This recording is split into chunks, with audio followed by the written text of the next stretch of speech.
Welcome to all. आज हम start करेंगे 21 अप्रैल के कुछ करंट अफेयर्स। मैंने इस पीडीएफ के अंदर 12 क्वेश्चंस इंक्लूड करे हैं, तो हम डिस्कस करते हैं 21 के current affairs. Okay, so let's begin with the question number 1। The question is, how many cabinet ministers were inducted into the new Madhya Pradesh cabinet on April 21, 2020। अभी एमपी के अंदर कुछ कैबिनेट मिनिस्टर्स इंडक्ट हुए हैं, तो हमसे पूछा गया है कि उनका नंबर क्या है। सो द ऑप्शंस आर 5, 4, 6 और 3। सो the correct answer is, just a second, so the correct answer is 5। अभी एमपी के अंदर 5 कैबिनेट मिनिस्टर्स इंक्लूड किए गए हैं। एमपी के गवर्नर कौन है? लालजी टंडन। तो लालजी टंडन ने अभी वहाँ पे इंडक्ट किए हैं 5 कैबिनेट मिनिस्टर्स। अगर पूछा जाए कि 5 कैबिनेट मिनिस्टर्स के नेम क्या क्या है, तो फॉर योर इन्फॉर्मेशन ओनली, उनके नेम है मीना सिंह, गोविंद सिंह राजपूत, तुलसी सिलावत, नरोत्तम मिश्रा एंड कमल पटेल। क्लियर है? Next question. Next question is, who among the following is reported to be gravely ill? अभी प्रेजेंटली इनमें से कोई एक लीडर ऐसा है जो बहुत ज़्यादा इल है। ठीक है, क्वेश्चन में हमसे ये ना पूछा जाए, लेकिन हमसे ये ज़रूर पूछा जा सकता है कि वो किस कंट्री के लीडर हैं या उस कंट्री की कैपिटल क्या है, ये सब चीज़ें पूछी जा सकती है। तो अभी जो प्रेजेंटली ग्रेवली इल हैं, उनका नाम है किम जोंग उन। किम जोंग उन, ये अभी प्रेजेंटली इल है। अभी क्या हुआ था, ये सबसे पहले देखते हैं ये कहाँ के लीडर हैं। ये नॉर्थ कोरिया के लीडर हैं, नॉर्थ कोरिया। अभी क्या हुआ था, इनके फादर की बर्थ एनिवर्सरी थी और वो एक बहुत इम्पॉर्टेंट वहाँ का सेलिब्रेशन होता है जो इन्होंने अटेंड नहीं करी। तो एग्ज़ाम में क्वेश्चन आ सकता है कि who is the leader of North Korea? So the answer is जिंग Kim Jong Un. Next question is, the oil prices in which among the following countries crashed below $0 mark on April 20, 2020? कौन सी country के अंदर $0 से भी नीचे oil prices हो गई, यानी नेगेटिव में पहुंच चुके हैं वहाँ के ऑयल प्राइसेस? ऑप्शंस हमें दिया हुआ है यूएस, ऑस्ट्रेलिया, इंडिया या China. So the correct answer is US. US के अंदर अभी जो ऑयल प्राइसेस हैं वो नेगेटिव के अंदर जा चुकी है। ये सारा जो है ये किसकी वजह से हो रखा है? कोविड-19 जो अभी इतना स्प्रेड हो रखा है उसके इफेक्ट की वजह से वहाँ के जो ऑयल प्राइसेस हैं वो नेगेटिव में पहुँच चुके हैं। So the next question is, when is the national civil services day observed?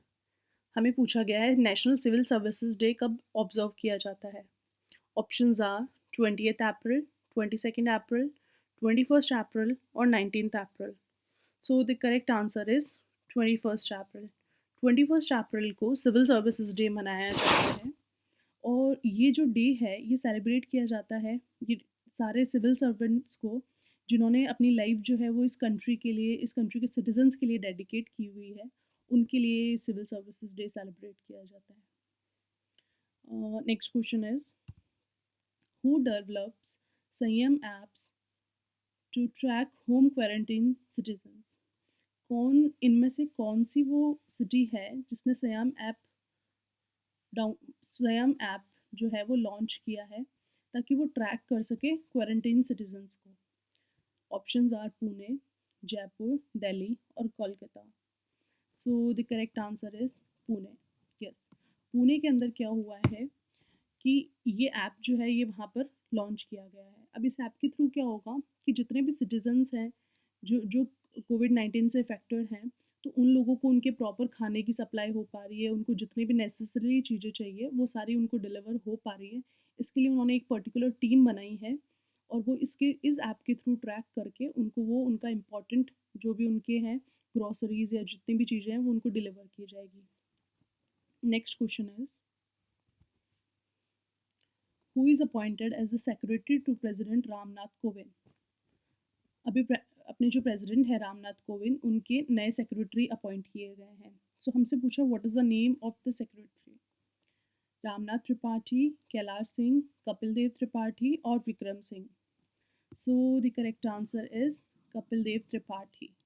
Kapil Dev Tripathi को नया सेक्रेटरी बनाया गया है हमारे प्रेसिडेंट का।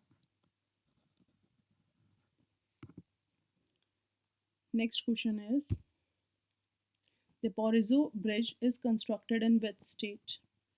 अभी ये एक रिसेंटली ब्रिज का कंस्ट्रक्शन हुआ है, तो हमसे पूछा है कि ये ब्रिज कौन से स्टेट के अंदर कंस्ट्रक्ट हुआ है। Options are Assam, Meghalaya, Tripura, Arunachal Pradesh. So the correct answer is Arunachal Pradesh. Arunachal Pradesh के अंदर इस ब्रिज का कंस्ट्रक्शन हुआ है। अगर अरुणाचल प्रदेश की बात करें तो वहाँ के जो सीएम हैं वो हैं पेमा खांडू, और वहाँ के जो गवर्नर हैं वो हैं बीडी मिश्रा।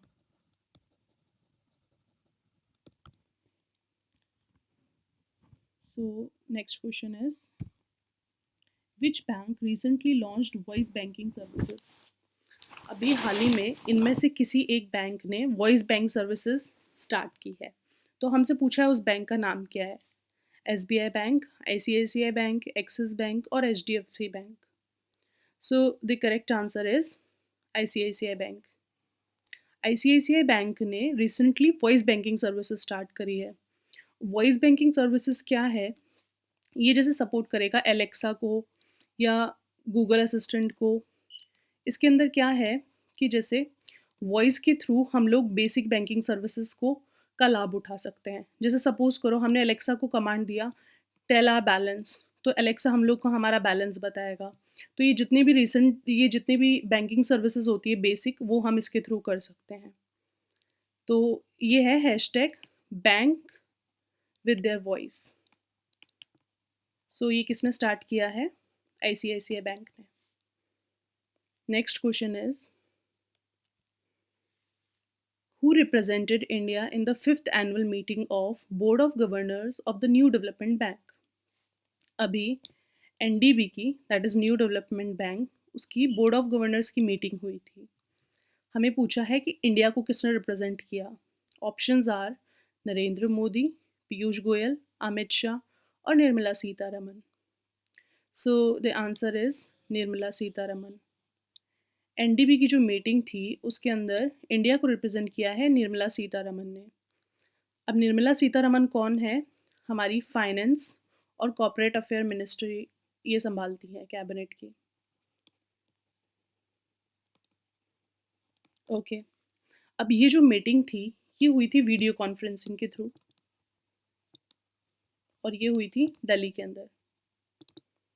ठीक है, अब हम बात करते हैं NDB की। NDB is new development bank. ये एस्टेब्लिश हुआ था 2014 के अंदर। जो ब्रिक्स नेशंस हैं इन्होंने ही NDB को स्टार्ट किया था। ब्रिक्स में क्या क्या आता है? B for Brazil, R for Russia, I for India, C for China, S for south Africa. अब अगर हम बात करें NDB की, तो NDB के जो प्रेसिडेंट हैं, अगर हमसे प्रेसिडेंट का नाम पूछा जाता है तो प्रेसिडेंट का नाम है KV कामत। और अगर हेडक्वार्टर्स की बात करें न्यू डेवलपमेंट बैंक की, तो headquarters is in Shanghai, China. Okay, next question is what is the name of the mobile application launched by the Union Agriculture Ministry for the transportation of perishable agriculture goods during lockdown?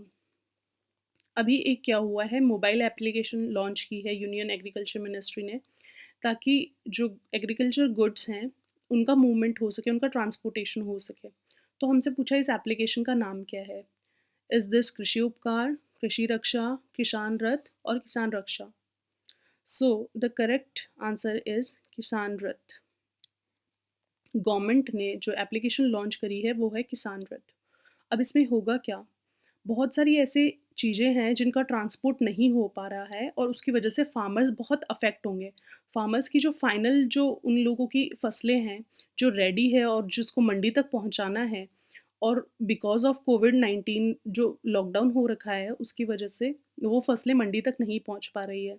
तो उसके लिए एक application launch करी है किसान रथ, जिसके अंदर उन्हें बहुत सारा ट्रांसपोर्टेशन सर्विसेज़ प्रोवाइड की जाएगी, ताकि उनकी जो गुड्स हैं, वो सारे मंडी तक पहुँच पाएँ।